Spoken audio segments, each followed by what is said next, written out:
Chapter 21. Lost Laughter. In a picturesque forest clearing by a crackling fire, Naya sat surrounded by her students, answering their questions and explaining the knowledge to them. One of them, a strong elderly man whom everyone called Andrich, asked her, "Tell me why I was happy in my childhood, and all my friends and acquaintances say that they were happy in their youth. Now, I seem to have everything. A house, a car, a family, a good income. But the state of joy has left me." "That's the problem of all people," Naya replied with a transparent smile. "The thing is that a child, unlike adults, is still free. He shows his individuality. But as he grows older, adults impose a generally accepted pattern of behavior on him and force him to follow it, with threats, persuasion, carrying out their desires. Often, the child himself, trying to appear as an adult, copies this pattern from parents and people around him, and gradually he loses himself. His individuality becomes a dead, faceless robot, but like everyone else. But God created him unique. God does not make identical people. He creates bright individualities, but society does not need them. It needs soldiers, all in the same uniform, soullessly following the commands of their superiors and marching in step towards the next massacre. It needs stupid labor force that works hard and fulfills its tasks." "But not all people accept these templates so easily," Ruslan noted. "There are different youth subcultures, hippies, punks, emos, gothics. They protest. They just go against the template of a sick society." "Yes, you're right, Ruslan," Naya agreed.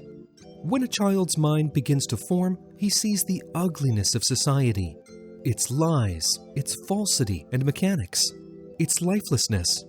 He begins, somehow or other, to resist the imposed pattern. But his resistance is spontaneous, unplanned. Often, he cannot even formulate it. He simply feels that he cannot and does not want to live like everyone else. But society continues to press from all sides and finishes its dark business. Many teenagers become complacent and become a gray mass, subject to the pattern." "But there are spiritual movements," Arthur objected, "where people fight the template, develop a real vision of themselves and the world." "Yes, Arthur," Naya agreed again.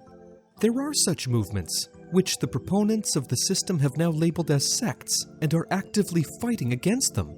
Of course, not every spiritual movement teaches real vision. Most of them have long forgotten about it and teach their own tradition. That is, a slightly different pattern, not very different from the generally accepted one." "But what does one do to free oneself from the pattern?" Alice asked. "First of all, it is necessary to study it, i.e., to keep track of patterned thoughts, stereotypical reactions, public opinions, habits, and conditioned emotions. For example, praised, joy, scolded, offense. And it is better to observe oneself when a whole group does it, because from the outside, you can see more clearly what you are identified with, what is ruining you, and we can point out to each other these mechanisms built in by upbringing, which are alien to the human soul." "What should I do if I see them?" Andrich asked a question. "We should try to separate ourselves from it, to see it from the outside, to trace how this disease has penetrated us, through whom, through what, and even better, to exaggerate it to the ridiculous and have fun. Make jokes about themselves, because laughter, it is the best way to dissociate. It is always difficult to separate ourselves from evil if we take it seriously. Then your individuality will begin to awaken from under the garbage and debris of the pattern, and the happiness and joy of life lost in your youth will begin to return to you again. The feeling of importance, pride, swagger, as well as self-pity, self-humiliation, depression, these are crutches, props on which the templates and stereotypes of society are based, which help the ruling elite to keep everyone in the grip of dark forces, to suck negative emotions and suffering out of us. Imagine that a healthy person is forced to walk on crutches, saying that it is fashionable, prestigious, that everyone does it, and he learns to walk on crutches. But at the same time, his legs atrophy, and he can't start moving on his own legs right away. He has to learn it all over again. And it's not easy. It takes time. Another plague is the feeling of guilt, which we have been deliberately inculcated by calling some natural manifestations of the essence sinful. If we were indoctrinated that touching the tip of our nose is a sin, we would be afraid to touch it, ashamed of this desire, feeling guilty. So very many harmless human manifestations have been labeled as sinful, such as nudism. A small child wants to walk without clothes. They bother him. But he is instilled with a sense of guilt, and he begins to feel ashamed of his body. Although in many wild tribes, people walk naked, and it does not cause a problem for anyone. But won't they take me to a mental hospital? Andrich was worried, having listened attentively to his tutor's explanations. For example, if I do what I want and stop following patterns, even if it doesn't hurt anyone. The tutor nodded, recognizing the correctness of the student's assumption. They could take you away as well, she confirmed. A mental hospital is one of the ways to force a person into a pattern. But what to do then? Andrich looked at Naya incomprehensibly. It turns out that a person can't give up patterns, even if he wants to. There are 3 ways you can get rid of society's malicious programs and patterns. The first is suicide. Representatives of the emo subculture once talked a lot about it. The second way is to become a hermit, because even in a monastery, the priests will impose their templates on a person. And the third way is to become a disciple of Sampo, that is, an actor and at the same time a spectator of one's life. A Sampo disciple knows the pattern in himself and in others perfectly well. But for the sake of appearances, he can play the right role to be adequate in any circumstances. But at the same time, he knows that it is a game and remains at every moment a spectator of it. He even becomes a master of such a game and can show himself in any circumstances as it will be necessary, creating the right opinion about himself, achieving his goals faster. Thus, a person frees himself from templates and at the same time masterfully reproduces any necessary patterns, being able to embody a bum and a minister, a priest and a bandit, a policeman and a club goofball. For this, he practices sans theater, where he learns to enter into any role, not only outwardly, but also energetically. For example, if he plays Christ, he tries to match him in his inner state, to abide in love and grace, to spread the teachings. Well, couldn't we learn Sampo's methods? Ruslan asked enthusiastically. Yes, we will learn this system, Naya confirmed, and with a mysterious smile, she looked around at everyone present. And right now, we'll start playing sans theater. We'll start with you, Andrich. Get on all fours and walk in circles with the face of a complete idiot. The man was even a little confused by the surprise. Me? How? He spread his hands in surprise. How could I do that? It's... Seeing the student's confusion, Naya sent him a reassuring smile. The main thing is to start. Just do it, she said softly. Andrich hesitantly got on all fours and, looking around embarrassed, began to make funny faces. Everyone present laughed out loud. It seemed so ridiculous. Such a strong man, and suddenly he behaved like a fool or a small child. Stop, Naya commanded, interrupting the practice. Andrich, watch your reactions. Feel how the pattern constrains you. What is preventing you? Tell me. The man thought for a moment. Well, a sense of importance, he said after a pause. I'm the director. It's not my status to behave like that. And then there's the fear of judgment, because I can't be seen as a fool. What if they don't listen to me? What if my companions turn their backs on me? Well, good self-observation, Naya nodded approvingly. Now, exaggerate the importance, the fear, and laugh at them. Andrich stood up and, pounding his chest with his fist, said hilariously, I am important, very important. Everyone should know how important I am. It looked very ironic, and all the students again could not hold back their ringing laughter. Andrich himself also began to laugh at the absurdity of his statement. "And now, fear," Naya said. Andrich shrank back and, looking around at everyone, squealed with horror in his eyes. "Oh, I'm afraid. I'm afraid. Don't judge me." Again, the students laughed spontaneously, and Andrich himself along with them. "Well, now you can feel the gap with the template," Naya commented. "And it is clear that you have fully identified and considered your role in the firm." After the practice, Andrich's eyes shone with sincere joy. "Yes, it's much easier somehow," the man admitted. "I had become so attached to the role of director that I didn't even see that it wasn't me." "Good," the tutor smiled. "Now, get on all fours again and be a fool," Naya said. Andrich knelt down again, put his palms on the ground, and crawled on the grass around the fire. He was no longer embarrassed as he had been at first. He didn't look at anyone and started to fool around. The others even began to get the impression that he had really lost his mind. "Good, very good," said Naya, watching Andrich's Sands Theater. "Now, Arthur, play a drunken bum and speak rudely about Alice." "Me?" Arthur was confused in turn, completely not expecting such a task. "I cannot." "Why not?" Naya asked. "I love her and used to behave gallantly." "Well, it's not bad that you see it, but we're playing a game, and you have a game task." Arthur clumsily began to play a bum, hesitatingly being rude with Alice. "Stop," his tutor interrupted him. "What are you identified with? What prevents you from playing?" "Well, with the fact that I must behave nicely," Arthur began to ponder. "Otherwise, what if Alice falls out of love?" "Exaggerate these traits then." Arthur stuck out his chest and began to strut around like a peacock, admiring himself. "I'm so nicely behaving myself. Alice will like me," he squeaked in a silly voice, and then he laughed heartily with everyone else. "Oh, Alice will leave me. I'm afraid. What to do then?"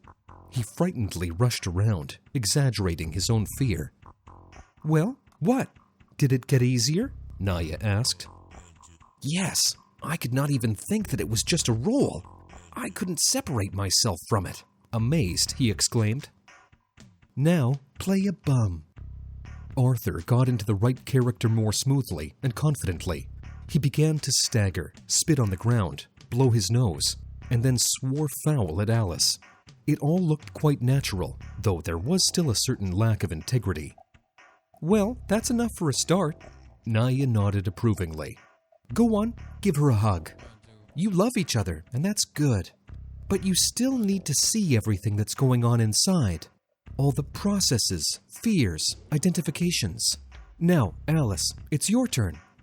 Flirt with Ruslan, as if offering yourself to him."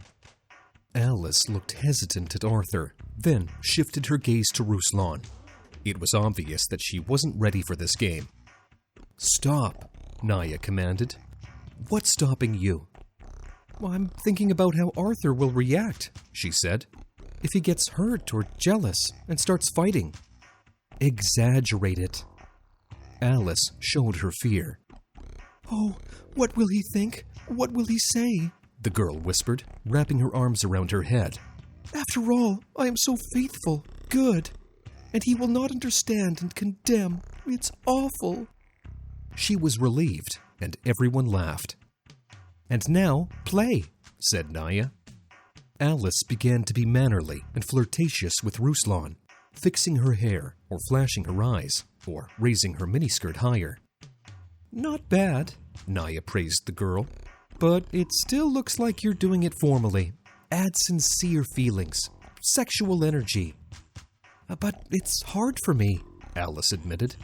"Feelings completely possess me. I can't summon them, especially sexual energy." "Yes, now you can really see yourself. That's good," commented the tutor. "Now I'll give you one crutch. But I hope you will learn to control yourself on a deep level, and next time you will do without it. Imagine that Ruslan is Arthur. and show yourself to him in an attractive way. Yes, that makes it easier for me, said Alice, and she showed herself brightly and congruently with Ruslan, flirting with him in such a way that the people applauded. Ruslan blushed and shrank from such frankness when Alice pressed her body to his. Stop, Naya commanded. Ruslan, what are you identifying with now? What's controlling you? Well, I thought, this is my friend's wife, and it is not good that we are in such a relationship. Now, exaggerate. Oh, sorry, Arthur, Ruslan whimpered. I almost slept with your wife. Everyone laughed merrily, including Ruslan, who saw his own fears from a different angle. Do you feel freer now? Naya asked with a smile, addressing all the participants of the Sands Theater. The disciples nodded joyfully, and there were cheers expressing the positive emotions that swept over them. The people felt lightness, a sense of happiness at being freed from the heavy load. It was as if they had been carrying a sack of stones on their shoulders for many years, bent over, and now they had thrown it off and squared their shoulders. You will have to work on your repertoire of mechanical roles for a long time to finally free yourself from the slavery of the template, Naya explained. It is ingrained in you with your mother's milk, and it is not easy to get rid of it completely. Naya looked at the students and began to recite a poem that suited the topic of the class. How to separate the lie from yourself when it's become you, when all of life goes on a curve that's incomprehensible. When you take a breath, when you exhale, when you think you're doing something, you suddenly become aware. Suddenly, you realize it rules you without a care. How to separate the lie from yourself when it's become you, when all of life goes on a curve that's incomprehensible. Since childhood, from the womb, it came, warping space, preserving all the changes of life. In you, faithfulness and constancy. What do you mean? I haven't been living my own life all these years? Stunned by the realization that came to him, Andrich said, My false personality was living instead of me, and it acted according to ready-made templates, and I lost my happiness because of this. But how can I see it? How can I become myself? Sincere regret and pain flashed in the man's voice that so much time had been lost in meaningless fuss. That is the true goal, Naya explained with a warm smile. Many people have gone into the forest, into the desert, into a cave, so that their pattern could atrophy and they could recognize themselves. Among such people are Buddha, Christ, Moses. After all, freedom from the template is nirvana, the kingdom of God, enlightenment. It's no coincidence that Christ said, "You will not enter the kingdom of heaven unless you become like children. You must be born again." So, in order to find yourself, do you have to become a hermit? Completely give up social life? Andrich asked doubtfully, looking carefully at his tutor. No, it is not necessary. She shook her head negatively. You can achieve freedom from patterns here, without leaving your normal life. That's why we hold our lectures, seminars, practical classes. And in our groups, you can get rid of templates even faster than in the hermitage. But the insidiousness of a template is that it has many roles. It divides a person into parts, does not allow him to be united, and thus weakens him. How so? Arthur asked incomprehensibly.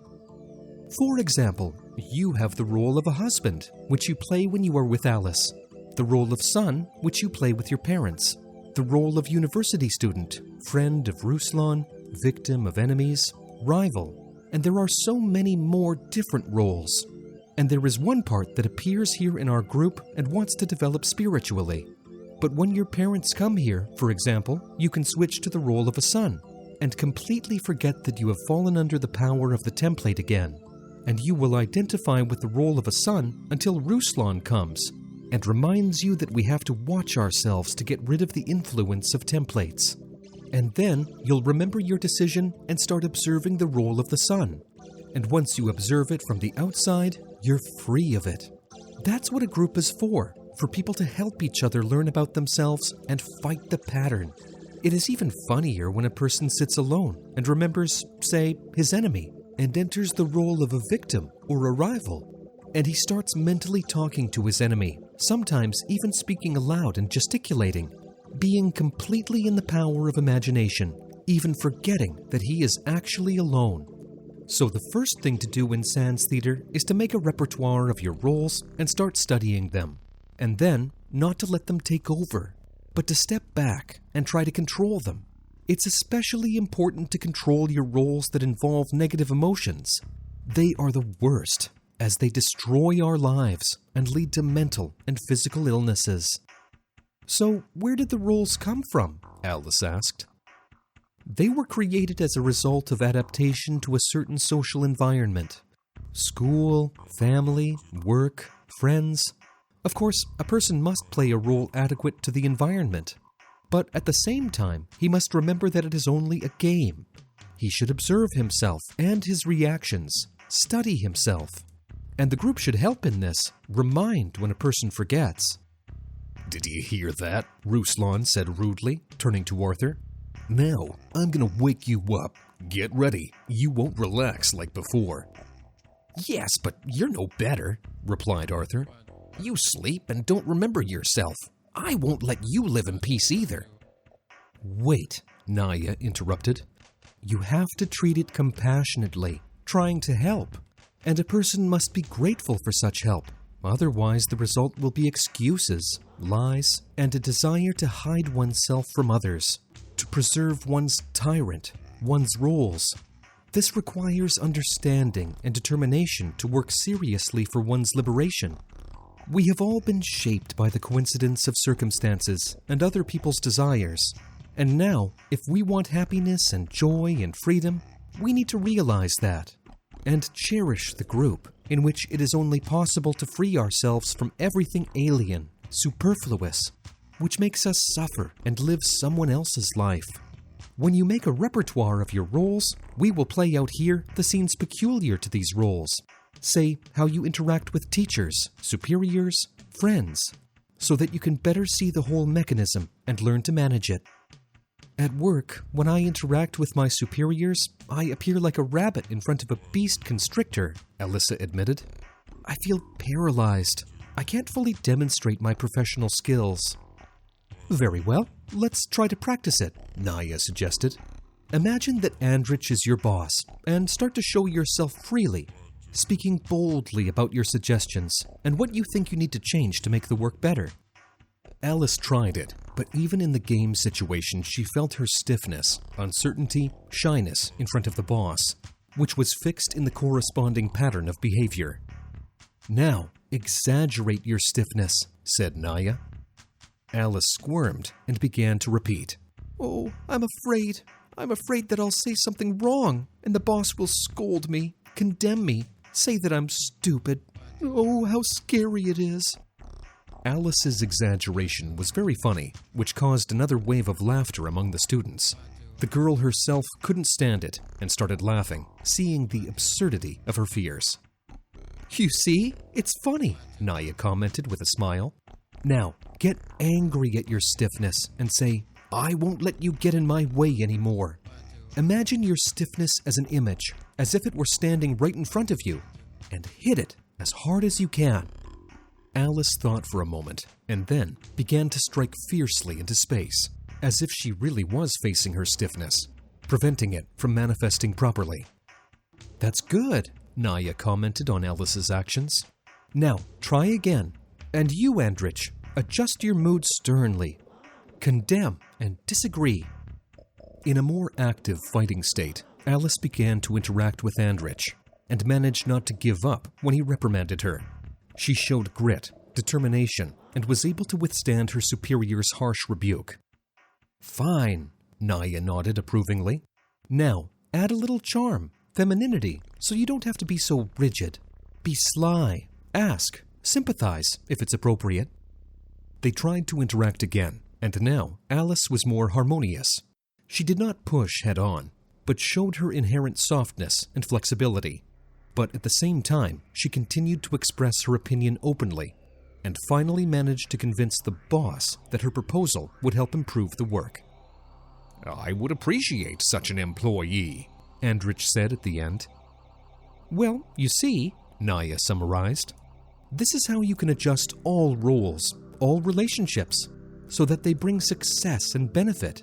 In this case, the person becomes the master of himself. He is no longer ruled by complexes, phobias, and stereotypes, but he builds his life creatively. In our extreme times, when the fate of the entire planet is at stake, it is crucial for the knowledge of angels and benevolent spirits to spread as quickly as possible, globally, and reach thousands of people. In this way, we can change the future of all humanity. Which is why we are addressing you, dear soul of light. Spread the knowledge about our wise books and films. Share links to videos or cartoons. All of this is available and free. Invite women to individual practices, webinars, and seminars. And the Great Spirit of Light will help you and your family. It will direct an enormous amount of energy to fulfill all your desires.